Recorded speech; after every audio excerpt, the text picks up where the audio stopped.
जी बच्चों, मैं हिंदी गद्य साहित्य को पढ़ा चुका हूँ। अब हिंदी काव्य साहित्य पर आधारित प्रश्न मैं कराने जा रहा हूँ। तो सबसे पहले लेते हैं हिंदी काव्य साहित्य का काल विभाजन। तो पहला काल है आदिकाल।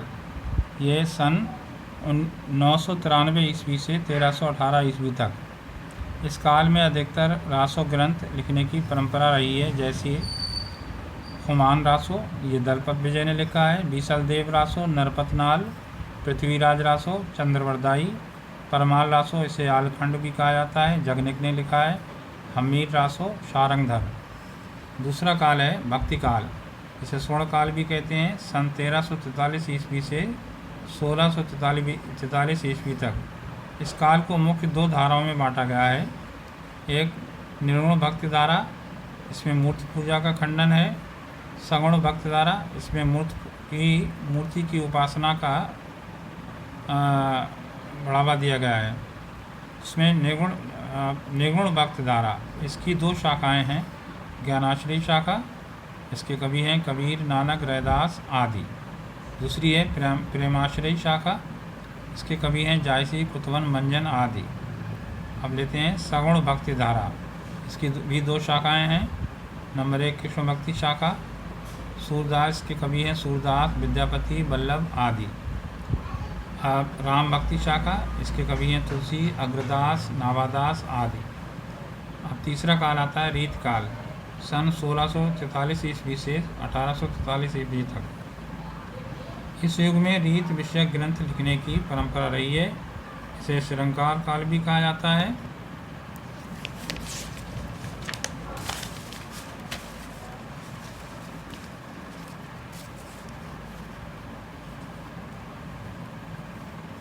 रीत काल के प्रवर्तक केशवदास माने जाते हैं।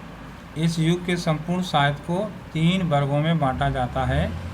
रीतबद्ध काव्य, इसमें लक्षणबद्ध रूप में काव्यांगों की शास्त्रीय चर्चा नहीं की गई है, केवल उदाहरण स्वरूप श्रृंगार रस के विविध काव्यांगों का निरूपण किया है। इसके मुख्य कवि बिहारी हैं। रीत सिद्ध काव्य, इसमें शास्त्रीय ढंग पर विविध काव्यांगों का निरूपण किया जा गया है। इसके मुख्य कवि केशवदास, मतीराम, देव, भूषण आदि हैं। रीत मुक्त काव्य, इसमें साधारण काव्य के रूप में रचना की गई और श्रृंगार रस का समावेश स्वयं हो गया। इसके मुख्य कवि सेनापति और घनानंद हैं। अब आता है अगला काल आधुनिक काल, 1850 ईस्वी से लेकर अब तक का। इसका विभाजन इस प्रकार है। नंबर 1 पुनर्जागरण काल या भारतेंद्र युग, सन 1868 से सन 1900 ईस्वी तक। इस काल के मुख्य कवि हैं भारतेंद्र हरिश्चंद्र, प्रेमगन, अंबिका दत्त, श्रीधर पाठक, जगमोहन आदि। जागरण सुधार काल यानी द्विवेदी युग, सन 1900 ईस्वी से सन 1922 तक। इस युग के कवि हैं महावीर प्रसाद द्विवेदी, मैत्री शरण गुप्त, अयोध्या सिंह हरिओद, कामता प्रसाद आदि। अब अगला आता है छायावाद काल, सन 1919 से लेकर 1938 ईस्वी तक। इस युग के कवि हैं जयशंकर प्रसाद, सूर्यकांत त्रिपाठी निराला, महादेवी वर्मा, सुमित्रा नंदन पंत आदि। अब अगला आता है छायावादोत्तर काल। इस काल को 2 भागों में बांटा गया है। नंबर 1 प्रगतिवाद, 1936 से लेकर 1943 तक। इस काल के कवि हैं शिवमंगल सिंह, सुमन, नागार्जुन, रांगे राघव, केदारनाथ अग्रवाल आदि। अब अगला आता है प्रयोगवाद, 1943 से लेकर 1954 तक। इस काल के कवि हैं अज्ञे, गिरजा कुमार माथुर, सर्वेश्वर दयाल सक्सेना आदि।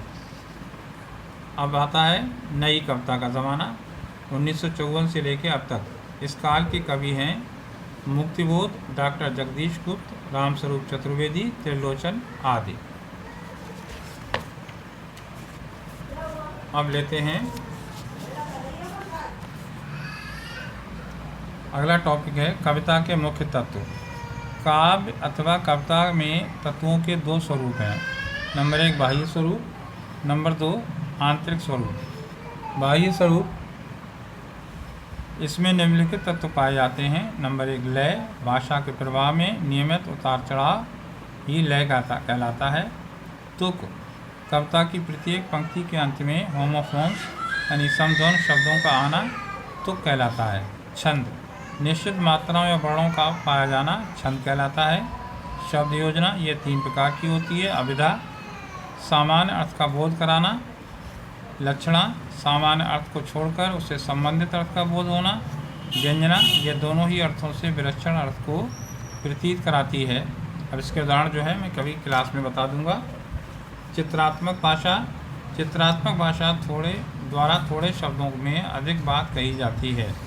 अलंकार। भाषा में सौंदर्य उत्पन्न करने के लिए इन कुछ शब्दों का अलंकार का प्रयोग किया जाता है। अब आता है आंतरिक स्वरूप। आंतरिक स्वरूप में इसमें निम्नलिखित तत्व पाए जाते हैं। नंबर 1, अनुभूत की तीव्रता, अनुभूत की व्यापकता, कल्पनाशीलता। नंबर 4, रसात्मकता। नंबर 5, भावों का उदात्तीकरण। आज के लिए इतना ही।